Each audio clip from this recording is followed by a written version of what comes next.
they're overweight. Was that any part of the initial? I've never had it asked that way. It was more of an introspective thing for me. I would see people in great shape, but also see firemen, there's always that one. I'd be like, oh, that's a big fireman.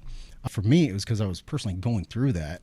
I had my own little close call type thing, went on a fire and found myself out of air and nothing happened, but had that face-to-face moment with like, shit, if this really did go south, like I'd have been fucked. So I'd gotten the heaviest I'd ever been.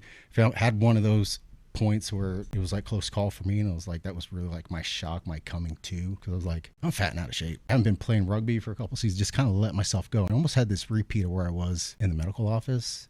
I was like, I'm in this capacity. Of course, that wasn't the ignition point for me in that job. That really didn't make a big difference. And had more of that self-talk where I was like, well, this is what I signed up for. I know I'm an athlete. I don't know all the technical stuff about training and all. I just know I need to move more.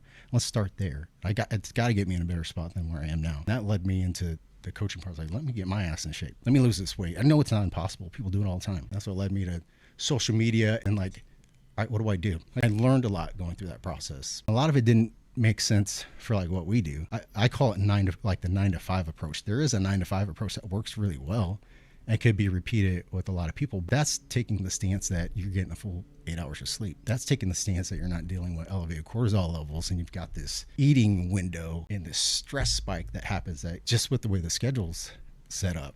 So for works for Joe Schmo at a medical office like I was, that's not going to cut it. If you've been up all night and you've been running stuff, you're hyper vigilant and you can't really get to this relaxed state. That was the tough part learning for me. So I had to learn some things through my process. It goes face to face with the public servant thing and just being in this line of work. You have something in you too where you want to help others in some type of capacity. It's the reason why we all are drawn to this profession. That means anything you learn that is of benefit, you want to make sure that everybody else on your crew knows. If you learn some cool way to pull that hose or extrication or defeat a lock, whatever, first thing we do at that dinner table is we share that knowledge. What makes you better, you want the people around you.